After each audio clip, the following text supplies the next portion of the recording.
We interrupt our program to bring you this important message.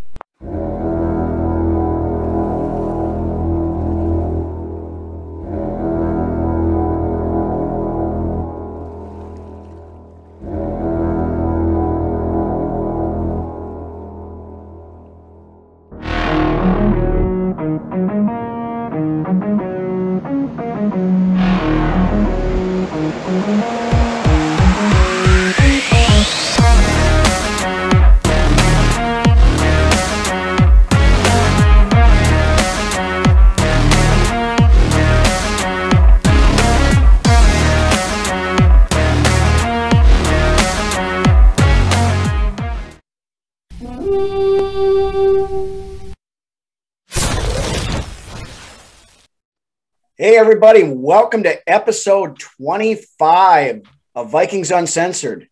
Brought to you again this week by the Boulder Tap House. 10 locations in and around Vikings country in Minnesota and Iowa. So there's probably one near you someplace if you're in the area. Craft burgers, craft beer, and an atmosphere the whole family will love. Go check out Boulder Tap House. And again, we want to thank them for sponsoring our show. We made it, dude. It is game week. Meaningful football starts. Actually, by the time you see this. Started for, man. Yep. By the time you see this, there will have already been the Thursday night game, which is Tampa Bay and Dallas. Shit. But it's just nice to see some NFL football back amongst us. So, But of course, the main one, that we're all waiting for is Sunday noon Central Time, when the Vikings travel to Cincinnati. And we'll break down the game here in just a little bit, but a couple of quick news items first. One this week that is going to come as a crushing blow to everybody, but on Tuesday, Jake Browning signed on to Cincinnati's practice squad. What? No! The dream is dead. No! No! Oh, we're gonna lose now. We're fucked. I'm sure it was a hey, we're gonna pick your brain a little bit kind of a thing, but yeah, good for Jake. He got a job for now, anyways. We've been known to do that a few times. Oh yeah. Everybody does it, so it's not like it's. No. But I mean, so Jake, yes, tell me all about the Mike Zimmer led offense. Yeah. Excellent. Well, we run the ball, then we run the ball, and then we're going to change it up and run the ball, and then we'll punt it. Pass once. Yeah, we'll pass short of the sticks, and then we'll punt it. Run, pass, defense. Right. Other than that, rookie left tackle Christian Darasaw is due to be back at practice this week. We're recording on Wednesday morning here. He's due to start practicing today. So by Friday, maybe we'll have a little bit of report back on to see how he's progressing. Now, granted, he hasn't really practiced since OTAs and rookie minicamp, so I wouldn't expect to see him on the field for a couple of weeks yet. I mean, depends on how. I'm going to say week 3. Yeah, it depends on how god-awful Rashad Hill is. I mean, if he's serviceable, it makes it a little bit easier, but if he falls apart, the timetable might get moved up a little bit. One can only pray. So we'll see. We'll see what Rashad shows up. Yep. And we'll talk about that when we do the game breakdown here in a few minutes too. But yep, absolutely. Then one other quick mention that we threw a slide in on the show last Friday to get this because it happened after we recorded. But of course, I was talking about getting a QB3 to put on the practice squad in case of emergencies. Well, it was Sean Mannion. Oh, well, boy. Yeah, oh boy. Right. That's right. But familiarity's there. So, I mean, it makes sense. Yeah, but familiarity just for familiarity's sake is not a good thing. I mean, we do too much of that around here, but right. And we've seen Sean play in the preseason. We know what type of ball he throws. Yeah, well, and he did start that Week 17 game against Chicago in 2019 also, and didn't look very good. At the end of the day, we know what type of ball he throws, and that's pretty much all that matters. So, yeah. And they love him in the QB room. He supposedly, Clint with a K has said he's one of the smartest players he's ever been around. Right. Then hold the clipboard, kid. Mm-hmm. And ideally, he'll never see the field anyway. He's there for emergencies, in case something bad happens. But knock on some goddamn wood over there, because you just never know with us here in Minnesota. Right. And that's, and we've got into that. We won't dive into that again because it's a hot button issue that we don't have time to cover today. So no, we really don't. We got a lot to talk about. Yep. And then also, we had talked about that we were bringing Britton Colquitt back. Well, apparently that didn't happen. We signed Jordan Berry, former Steelers punter, instead. Who sounds like he's like basically the carbon copy of Britton Colquitt anyways. He ranked, or Colquitt was like bottom of the barrel last year as far as rankings go. At least Berry was up in the mid to late teens anyway. So it's an improvement. Woo! Yeah. But I guess the rumor anyway on Colquitt was that the day that happened, which I think was Thursday last week, Colquitt was at practice just hanging around waiting to basically get re-signed in practice, and then he got the call to come up to the GM's office. So how can you feel bad for the guy, man? Holy shit. Yeah, it's kind of a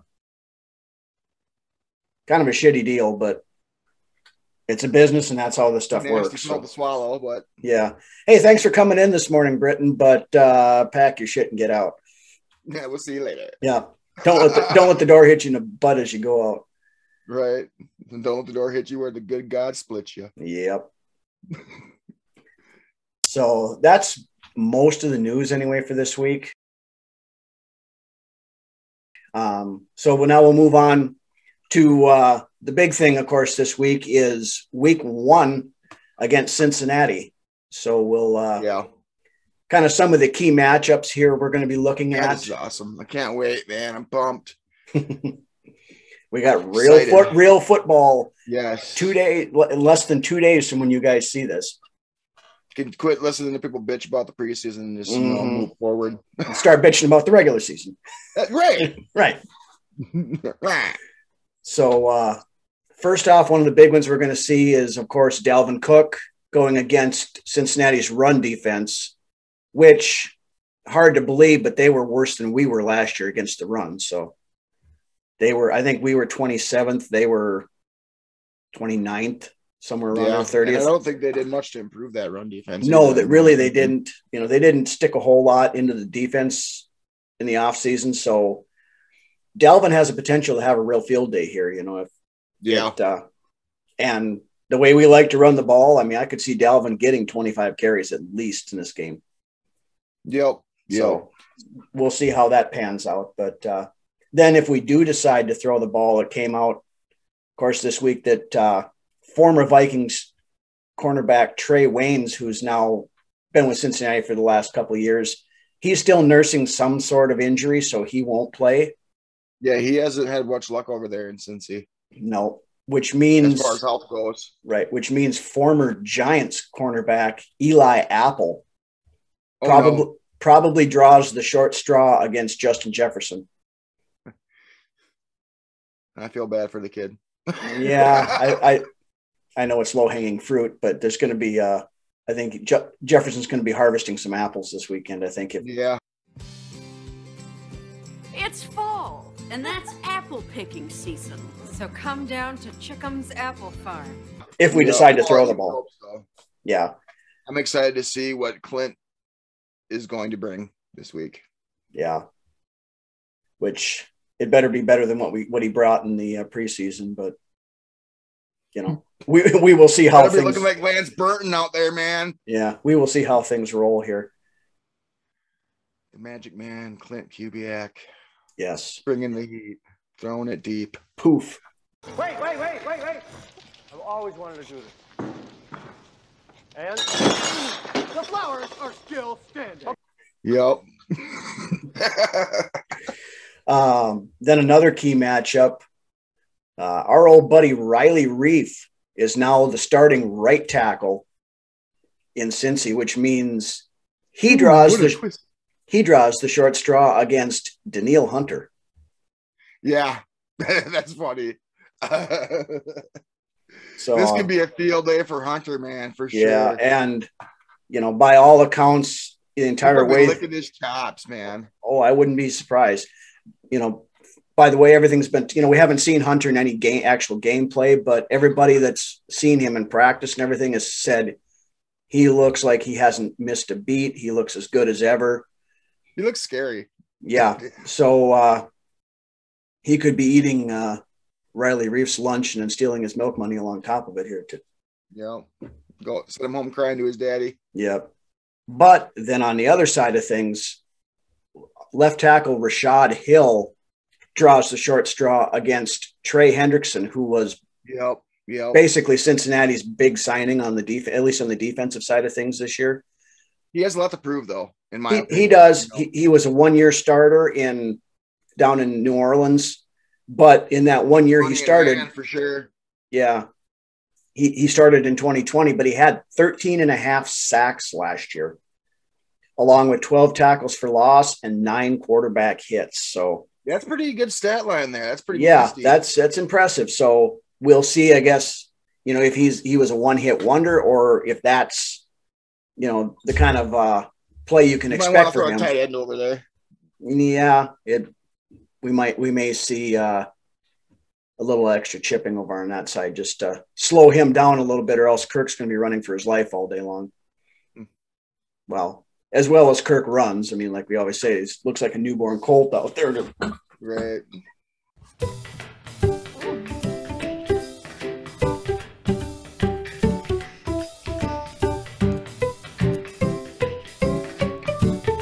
Then beyond that, it's going to be interesting. We're going to get a good test for our revamped run defense this week. Joe Mixon's a pretty decent back. And I mean, he's no Dalvin Cook, but he's not bad. Right. So I'm real anxious to see how we look at the extended playing time with the as they have been coined by Eric Kendricks, the meaty boys up front there. Michael Pierce and Delvin Tomlinson. I don't think we should have to worry about them too much. No, the way Pierce looked in the preseason when he played, especially, I don't think looked like a man on a mission on his own, a man amongst boys, honestly. Mm-hmm. And for somebody who weighs in at 340 pounds, he can move a little bit too. So yeah. And I know they had said when I had heard an interview with Pierce not too long ago, and they had asked him about, what some of the differences were playing over here. Well, he said, Andre Patterson has told him straight out. He said, you've been pigeonholed in as a nose tackle only. You go out there and do your thing, rush the quarterback. If you get a chance, do this, do that. So it's kind of opening stuff up. And I wouldn't be surprised to see Mr. Pierce have, 3-4 sacks this year. Yeah. Patterson is he's no one to sleep on as far as a coach goes. As far as an assistant coach, we're lucky to have him here. Mm-hmm. Yeah, he does a hell of a job with the defensive line. And of course he is co-defensive coordinator with non-nepotism Adam Zimmer. So he has part of the play calling and everything. Well, Zimmer does the play calling, but he has a big word in what goes on. Yeah. And then he takes pride in that defensive line. So yeah, and he's an older voice around too, which Zimmer always tends to like too. So that, that's true. Yeah. Beyond that, a couple other things to look at. This will be the first real gameplay for Joe Burrow since his return from his massive ACL. I wouldn't want to be Joe Burrow this week. No, and I think during the preseason he played a total of like 3 or 4 snaps was about it. So there's probably going to be some rust there. though, now as I say that, he'll go off for 350 and 3 touchdowns. I was going to say, as being a Vikings fan, you can't take anything for granted. No, you absolutely really can't know what you're going to get. We could all signs could point to us winning that game every day of the week, and we'd go out there Sunday and we'd shit the bed. So, see what happens. I'm definitely optimistic. Yep. But and then the other, their new shiny new toy is wide receiver Jamar Chase, who was always hyped as he was wide receiver 1 at LSU, and Justin Jefferson was just wide receiver 2. Blah blah blah. Jamar Chase has had himself a rough preseason. Yeah. He's dropping a lot of passes. He's not getting the separation that he should have been. So it'll be interesting to see if he's cleaned any of that up yet, or if he's still a work in progress on that. So, Yep. Well, they got Tyler Boyd over there in Cincinnati too, so that'll be interesting. Yeah, and Tyler Boyd's a pretty good wide receiver. So, even if Chase is having issues, they still got Boyd. Boyd is flies under the radar as far as good receivers goes in this league, in my opinion. So, they've also got what's his name, rookie receiver they brought. T. Higgins. They drafted last year, who had himself a decent year last year considering as well. So they've got they've got a lot of weapons over there. It's three really good wide receivers. Joe Mixon. Our back end will have their hands full. Yeah. And for a back end that hasn't played together really at all, period, we have 3 new starters back there when you're in the base 4-3 with, granted, Patrick Peterson is a veteran. He knows what he's doing. Rashad Breeland is a veteran. He should know what he's doing. Right. And Xavier Woods, who had a down year last year. Hopefully he's back up. Also a veteran. And then Harrison Smith, who we know Harrison knows what he's doing. So, but it'll be interesting to see. Last year we were playing with a lot of unproven talent on that defensive side of the ball. So it's going to be interesting to see. So we basically did a 180. We got a lot of seasoned people on that defense this year and it's like almost a good season as far as age-wise goes, outside of Harrison Smith, who is still rocking it pretty hard anyways. Yeah. Well, and Patrick Peterson's roughly the same age as Smith. Smith, for sure. Yep. And he's got a lot to prove too. He's got a big chip on his shoulder. Yeah, from his down year. A lot of us clamoring to see what he looks like too this year, just because we haven't seen him yet. So right. And that's the thing with the Vikings. Even though we've got all this talent, it's still if this happens, and we'll see what happens kind of a thing. But it sure is. Then the other big thing, and Lance, you kind of mentioned this to begin with, that I'm interested to see how it goes, is what the Clint Kubiak offense is actually going to look like now that we're in the regular season, and we don't need to be hiding any of our trick plays and our special stuff.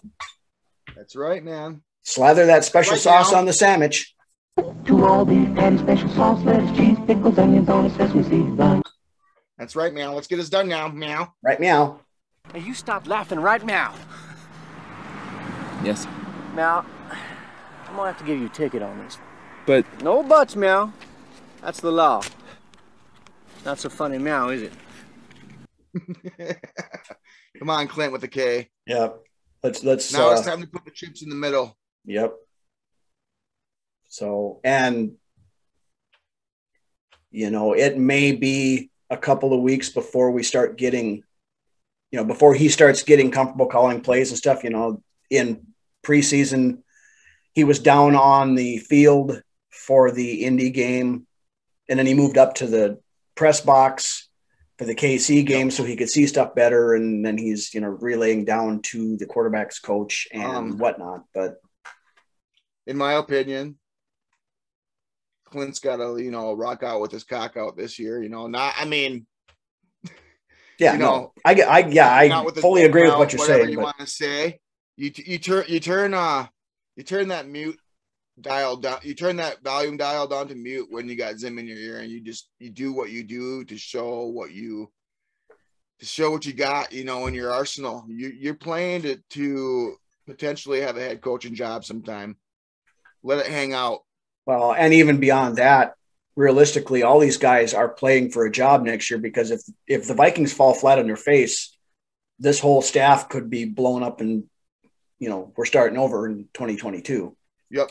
Clint's got to just, turn that volume dial down to 0 on Zim and just let it loose. Yeah.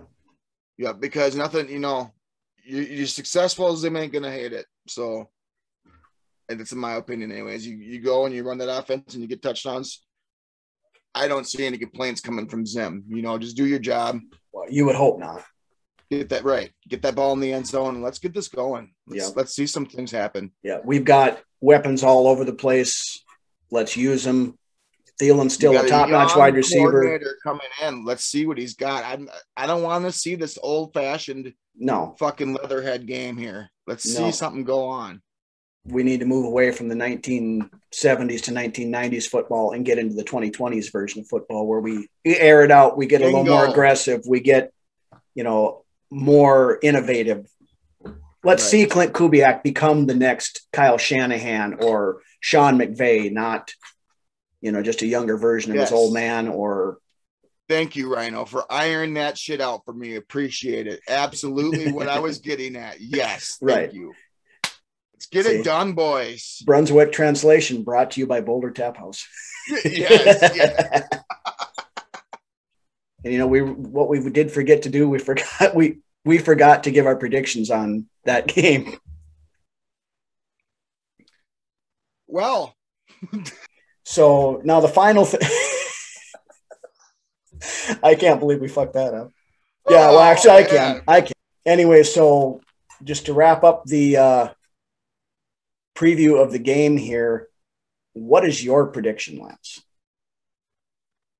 This is for the Bengals and Vikings, right? I know, yeah. All right. Holy shit. Yeah. Oh, I about fainted there for a second. All right. I was laughing so hard. Okay. So to wrap up the week 1 preview, what's your prediction for the game, Lance? I think, goddamn, this is the Vikings. So I am optimistic in this game. I'm feeling good. I think Burrow is going to be running for his life back there behind that Cincinnati offensive line.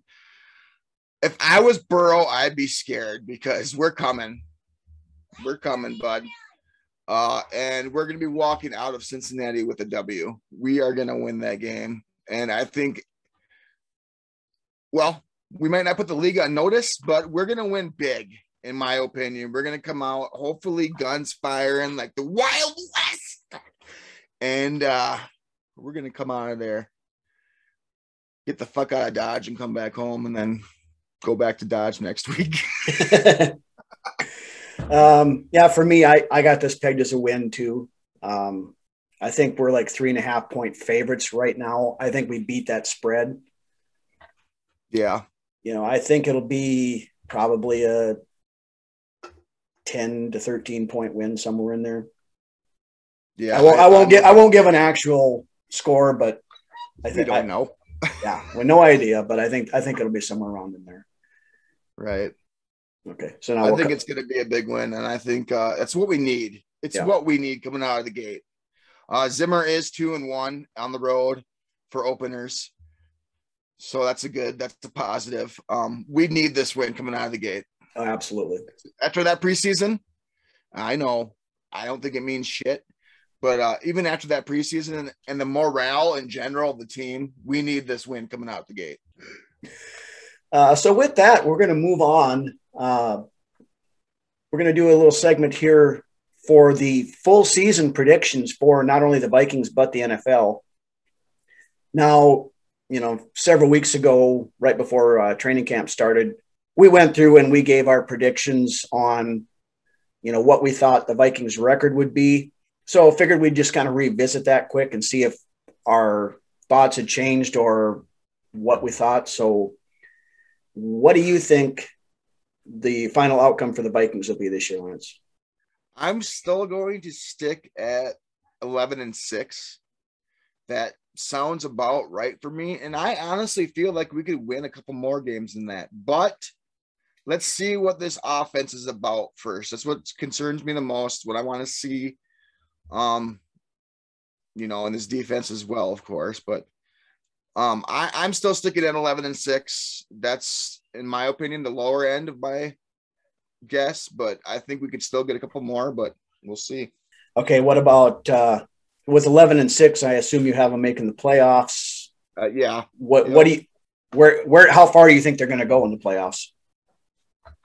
Well, I think anything less than the NFC Championship game is the axe, as far as it should be. Yeah. As far as leadership goes amongst the organization, as in, Zim getting cut, I don't know if that will happen, but I think anything less than a championship game, like the NFC Championship, at least getting there,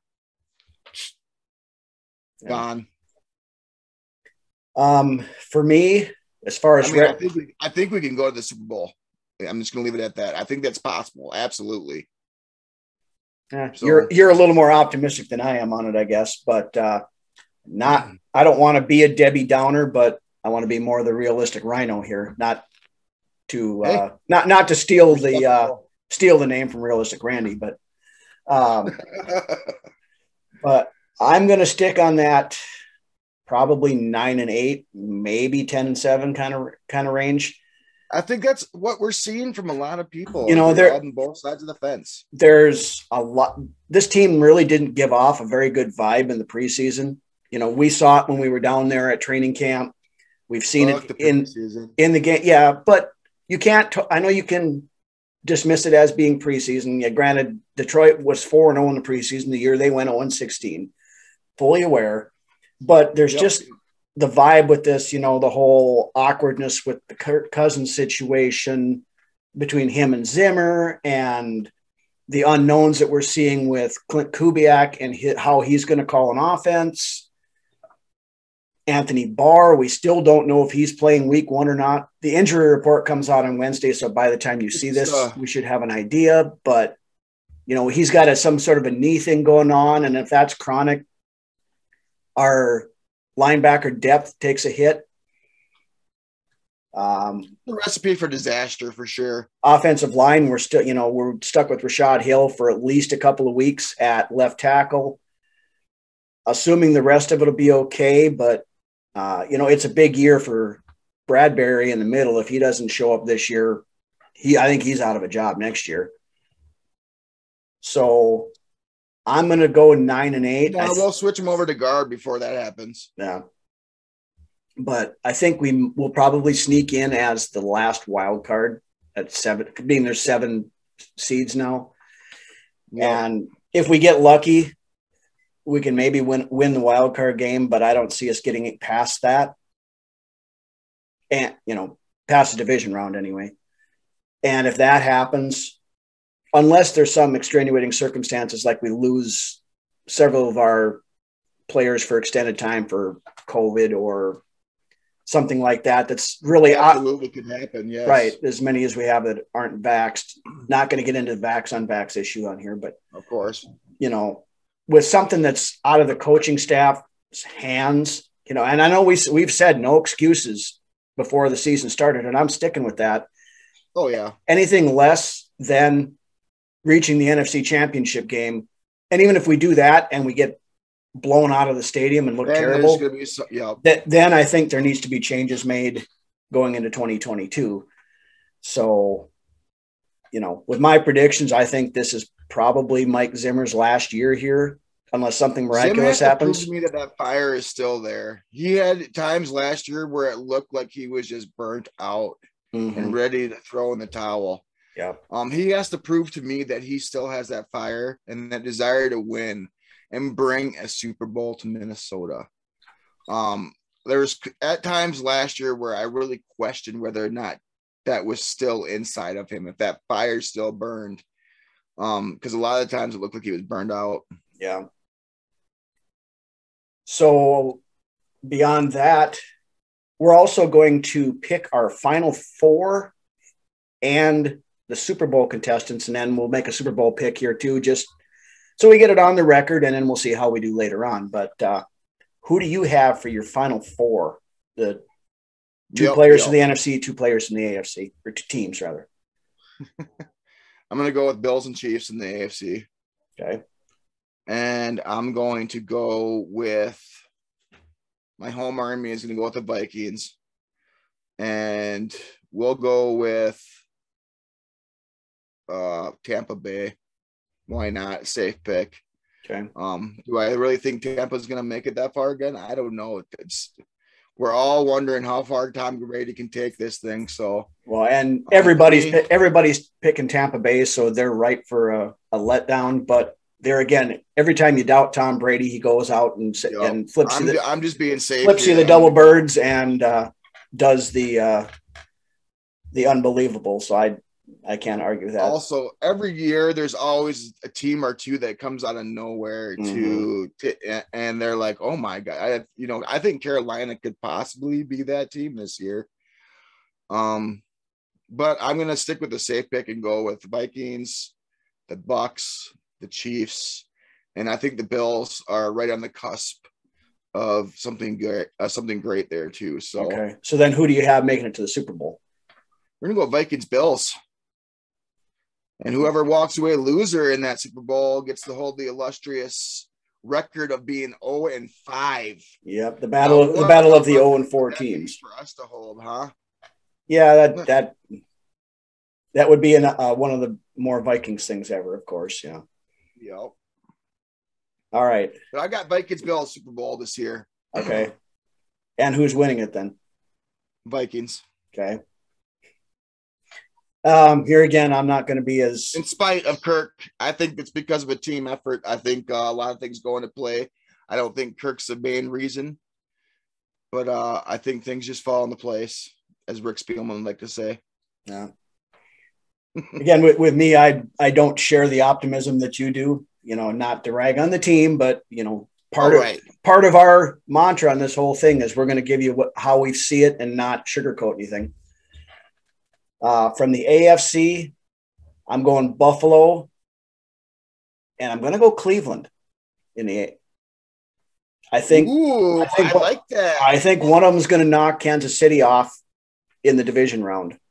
I got Buffalo and Cleveland interchangeable. That sounds like a good idea too. I think Kansas City's there regardless. But yeah, Kansas City is obviously the favorite, but going to a Super Bowl 3 years in a row is real tough to do. Mm-hmm. If anybody's going to be able to do it, it is Kansas City. But, I want to get a little bold on my predictions on that side of things. Absolutely. Absolutely. I don't mean to interrupt you. No, you're fine. We're having a discussion. That's the whole part of it. On the NFC side of things, I kind of went back and forth on this one, but I think take the safe bet on the one side again with Tampa Bay. Because every time I doubt Tom Brady, then he goes and plays like Tom Brady. So we'll put them there. And then I'm going with the Los Angeles Rams. Ooh, that's spicy. I think Matt Stafford getting down there with Sean McVay and stuff. I think Stafford is due for a huge year.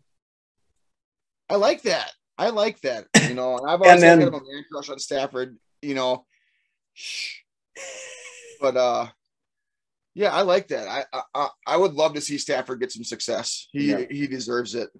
And then going into the Super Bowl contender, or the 2 teams for the Super Bowl, I'm going to put the Rams, and I'm going Buffalo.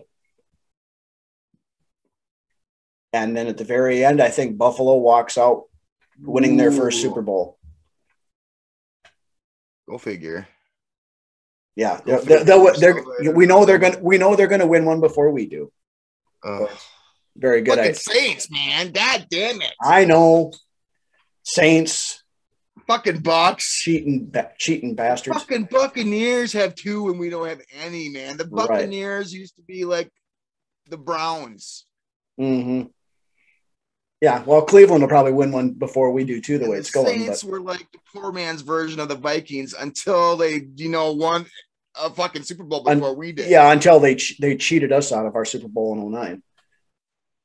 So anyway, that's our that's our picks for here. We reserve the right to be completely wrong on them, but we wanted to get them on tape as before the season started as our initial predictions. But so with that, we're going to roll into another one of our classic beer commercials. So you guys crack one open, and we'll be back in a minute. This is so romantic. Well, it's about to get a little bit more romantic. A little candlelight. Oh. And a little Bud Light.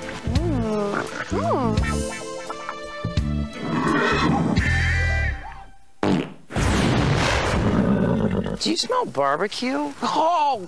Fresh, smooth, real Bud Light. Cool, a rocket sled. It's all here. All righty, we're back. And now we got... Man, all these beers getting fucking free sponsorships or promos from us, man. Well, right. I mean, we... Especially like Bud Light and those guys ought to be giving us a little coinage back here for all these things. There's a fucking Bud Light truck pulling up next to our house. Hey, they want to stop by and drop off some stuff. I'm okay with that. Hey, me too. I'll take all sorts of merchandise.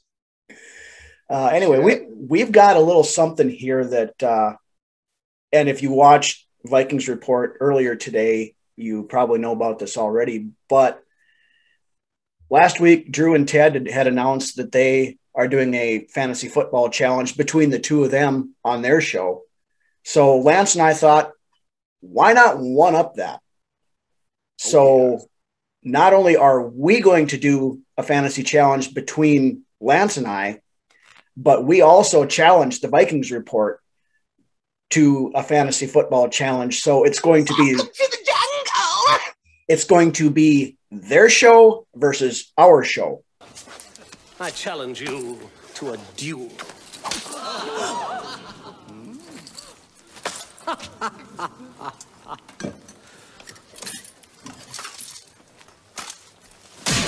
accept. Now, haven't figured out what the prize is for the end of the season yet. We're still working all that stuff out because it was we threw it together at the last minute just before we both recorded this week. But this would be awesome. The gist of it is this alone should bring in more viewers. Right, exactly. This is, and it's, those guys have been a big help to us. They're good friends of ours and everything. So it's cool to be able to kind of do a cross promotion thing between the two shows. And so through the years and as we continue on, maybe we can incorporate other podcasts into this little game that we got going on. Oh yeah, we're up to work with anybody. I mean, anybody want, but that's down the road. But scratch our backs, we'll scratch yours, eh? But anyway, the gist of the fantasy football challenge is we're going to pick, each one of us on each show is going to pick a quarterback, a running back, 2 wide receivers, and a tight end every week. Now, there's 2 caveats to that. One, you can't pick a player from the Thursday night game, since the Thursday night game happens before both of our shows go on. Makes sense. And the second stipulation, I'll explain it to you later. I'm so damn confused. Okay. Yeah. Lance is a little out of sorts this morning because he found a possum in his garbage can when he went out. There's a possum in my garbage, guys. It was pretty scary. Oh, buddy.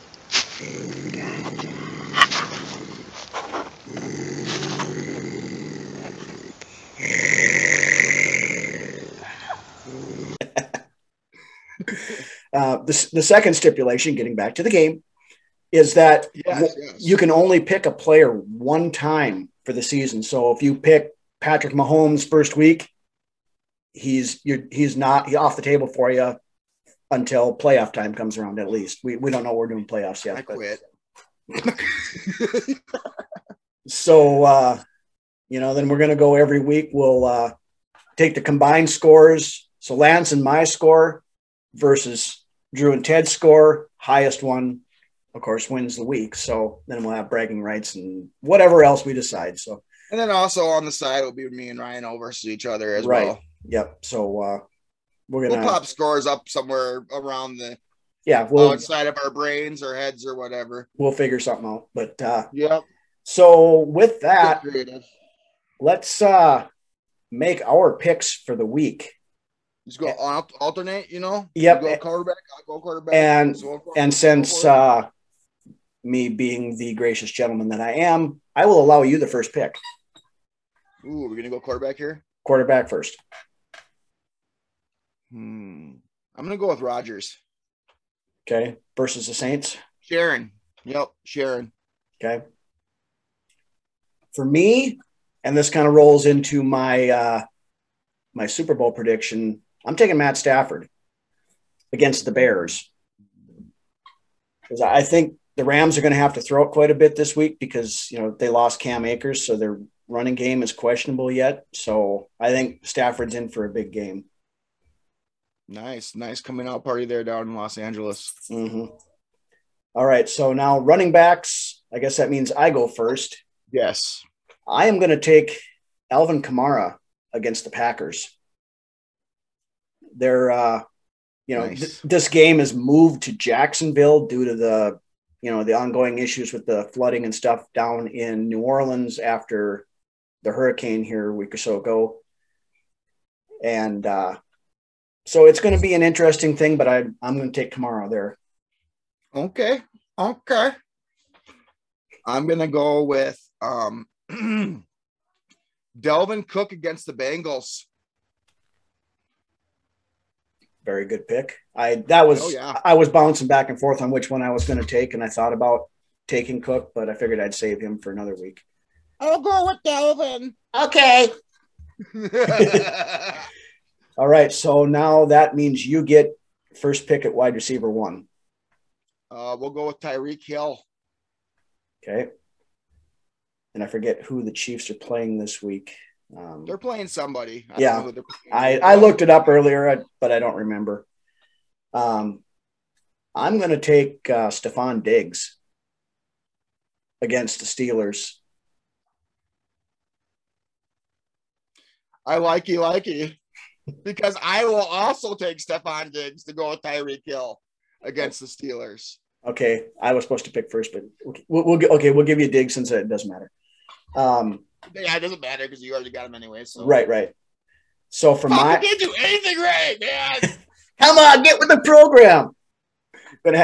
You keep this up, we're gonna have to go get the possum to take your place next week. God.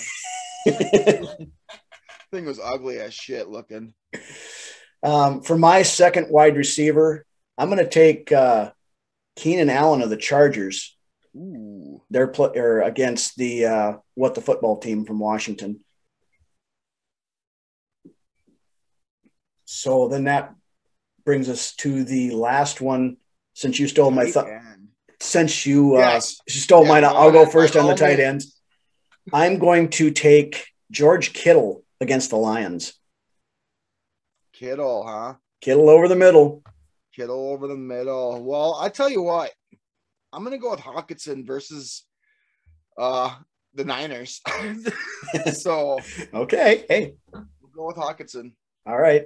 Sounds good enough. So we will keep score and show the results, not only again for our internal competition next week, but also how we stack up against Drew and Ted. So, and we'll do this all season long, and we'll kind of have fun with it, and a little bit of smack talk back and forth probably, and we'll go from there. So there's going to be all sorts of goodness in this, I think. It's going to be fun. It's going to bring in a few more viewers too. Yep, I'm looking forward to this. I think it's going to be fun. So, okay. So with that, that's about all we've got for the week. Again, want to thank everybody for watching. Hit that little subscribe button down in the lower corner down there. If you haven't subscribed already, it helps us out a ton to build a subscription base on here, because once we get up to a certain number of subscribers, then we can start doing live shows and we can start doing a whole lot more stuff that hope you guys will really like. When you're out on the road, don't forget we are available on most of your standard audio podcast channels, so check us out there. Big thank you again to Boulder Tap House for sponsoring the show again this week. And again, thanks everybody for watching. Why don't you take us out of here, Lance? Oh, episode 25, man. I miss you guys every single week. I look forward to Friday nights, just the boys and Vikings Uncensored and some of the girls. Miss Mary, yeah, we appreciate you. We see you down there every Friday. And you boys, we see you too. This is a nice little community we got going. Keep coming. Don't be afraid to speak up if you're in there in the chat room. Speak up. We'll integrate you into the club. We appreciate having you all here. We appreciate the views, the subscribers. Keep coming. The best is yet to come. We're falling right into our big boy pants here, right as the season comes along. So just keep coming back every Friday. Hit that subscribe button, like, share, tell your friends about us. Tell your friends, his grandmas and sisters, cousins, nephews about us. If you haven't joined the NFC North discussion group on Facebook, hit them up. We discuss everything NFC North. Vikings, Bears, Astarts, Lions, they're all in there. So, yeah, with that being said, Ryno, I think we had a good episode this week. We'll roll it on out, and we'll see you all next week. Yep, where we will be breaking down, hopefully, a Vikings victory. So, Skol Vikes, and we will see you guys next week. Oh, homie.